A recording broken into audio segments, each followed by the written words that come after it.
जोहार इन कुंवर हेम्ब्रम झाड़ग्राम लोकसभा केंद्र रिनिज सांसद नितो दो यूसीसी से यूनिफॉर्म सिविल कोड इदी कते मिड बार कथाñ रोड सदरेदा। अबो बो बाड़ाया भारत दिसम रे बार लेकान आईन चालू मेनाआ। मिद दो क्रिमिनल आईन से क्रिमिनल कोड, दोसार दो सिविल आईन से सिविल कोड। क्रिमिनल कोड रे दो कुमुडू, डकैत, खून, राहाजानी, रेप एमान कोरेना बिचार आचार होयोआ। आर सिविल कोड रे दो व्यक्ति केंद्रिक से बापला, बापाग, पारिवारिक सम्पत्ति, गिद्रा दत्तक हताव एमान कोरेना बिचार होयोआ। नितो आईन लेकाते क्रिमिनल आईन लेकाते दो सानाम नागारिया कोआ मिद लेकागे बिचार होयोआ। नोडे दो जात, धर्म, पद एमान दो बांग साबोआ। हिंदू कोआ ओका लेका बिचार होयोआ, ख्रिस्टान कोआ उनकागे बिचार होयोआ, आदिवासी कोआ उनकागे बिचार होयोआ, साधारण ऑफिसर कोआ जेलेका बिचार होयोआ, आमला कोआ हो उनकागे बिचार होयोआ। क्रिमिनल आईन लेकाते दो धारा लेकाते दो आर कई जुदी प्रमाणोआ सानाम कोआ कुड़ाई से सजा हो मिद लेकागे होयोआ। नोडे दो जात, धर्म, पद एमान कोदो बांग नेलोआ। उनकागे सिविल कोड रे ओका आईन को मेनाआ से धारा को मेनाआ।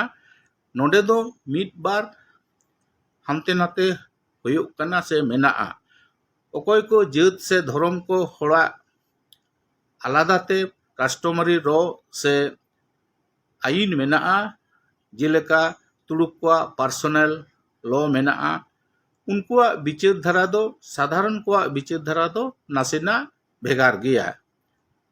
जेलेका हिंदू को दो मिट्टन गेम बापला दाड़ेया, दोसार बापला लेखडेम लहाई दो डिवोर्स होयो तमा। मेनखान तुड़ुक को दो पुनिया धाबिजेम बापला दाड़ेया कोआ, बाहुम दोहो दाड़ेया कोआ। नोआ दो आईन संगतो कना आर नोआ आईनेम रापुर लेका से बंगो लेखानेम उनेना नोआ रना बिचार आचार दो होयोआ।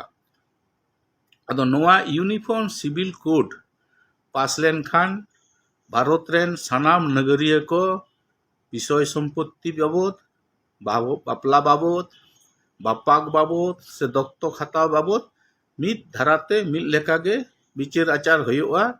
नोआगे यूनिफॉर्म सिविल कोड रेना मूल से असल कथा दो। अदो आदिवासी को आलादा कास्टमारी से ट्रेडिशनल एक्ट लॉ मा बानुआ। ओना खातिर आदिवासी को जहान हन से बतर मेनाआ मेनते से बतर रेना मेनाआ मेनते दो इन दो बइन बुझावेदा। आर नोआ आईन पास लेन खान यूसीसी पास लेन खान नोआ रेना प्रभाव दो एटा आईन रे से एक्ट रे दो बांग पड़ाआ। जेलेका ओका को बिल ओका रे तहन मेनाआ उनकागे तहना।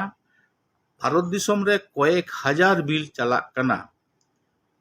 ले में SPT act, CNT act, forest right act, PESA act, 370 धारा, ट्रिपल तलाक act, right to information act, right to education act, language act, national food security act आइमा लेकाना कয়েক हजार बिल मेनाआ।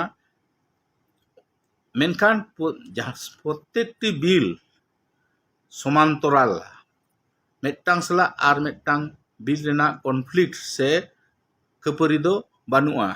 ओनाते नोआ बिल यूसीसी बिल पास लेन खान फॉरेस्ट राइट एक्ट जेलेका मेनाआ उनकागे तहना, सीएनटी एसपीटी एक्ट जेलेका मेनाआ उनकागे तहना, पेशा एक्ट इनकागे तहना, फॉरेस्ट वन संरक्षण ओकाटा बिल मेनाआ उनकागे तहना। नोआ बिल पास लेन खान ओना कोरेना नोआ रेना प्रभाव दो एटा बिल चितान रे दो बांग पड़ाआ।